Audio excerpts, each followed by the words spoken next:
Bora contar ainda sobre o Corinthians. Conversei com o pai de Breno Bidon e perguntei se há de fato sondagens de clubes italianos pelo volante do Corinthians. Bora falar agora sobre Breno Bidon. Até demorei para trazer essa notícia porque estava esperando a confirmação.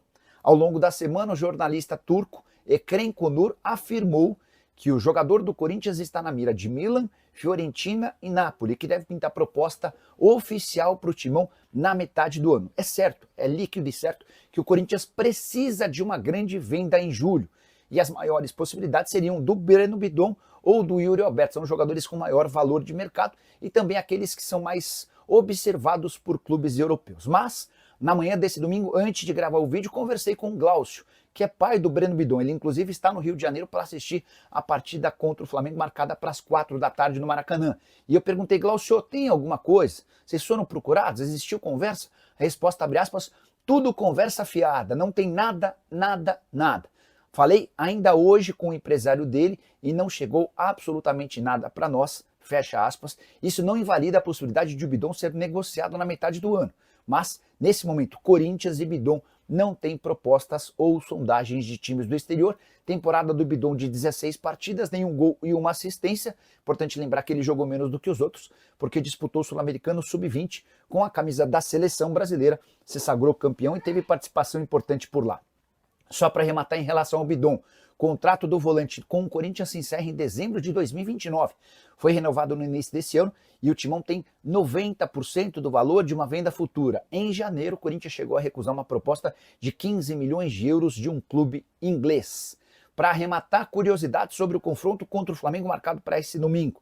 Timão não vence o Flamengo na condição de visitante desde 2023. Em 23 e em 24 foram disputadas 3 partidas com 3 derrotas e o Corinthians nem sequer marcou gol. Em 23 derrota por 1-0, em 24 derrota por 2-0 e também em 2024 derrota por 1-0 na Copa do Brasil. A única vitória do Corinthians contra o Flamengo nos últimos 9 anos na condição de visitante aconteceu em 2022, 2-1 pela 35ª rodada do Campeonato Brasileiro. Bora fechar o vídeo para te explicar por que Dorival Júnior ainda não foi anunciado como novo técnico do Corinthians. O acordo foi fechado por volta de 12h30 da sexta-feira, mais de 24 horas depois, e nenhuma linha no site oficial ou nas redes do Corinthians tratando ou confirmando a contratação do treinador.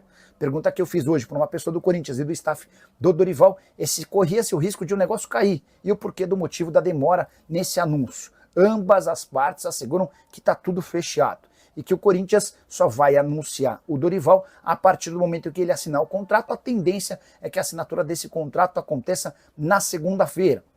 Embora é possível que a gente já veja o Dorival a serviço do Corinthians ou pelo menos próximo do Corinthians nesse domingo. Dorival prometeu viajar ao Rio de Janeiro para acompanhar em um camarote o jogo do Timão contra o Flamengo, partida marcada para as 16 horas no Maracanã.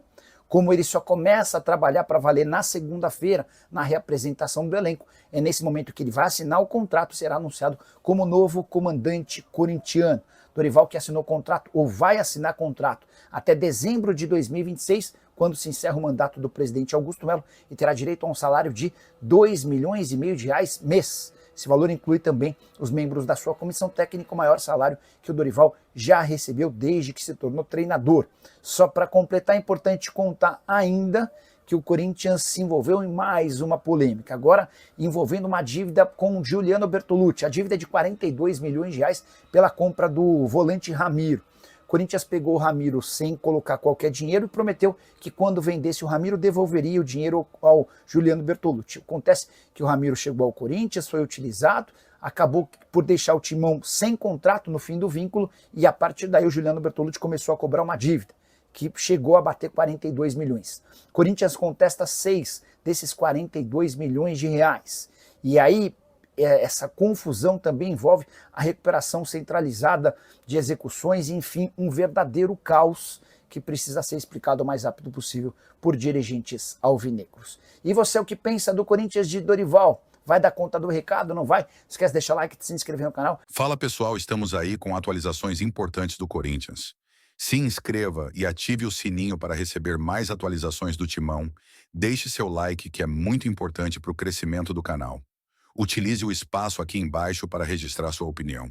Ficamos por aqui com mais esse giro de notícias. Um abraço e até o próximo vídeo.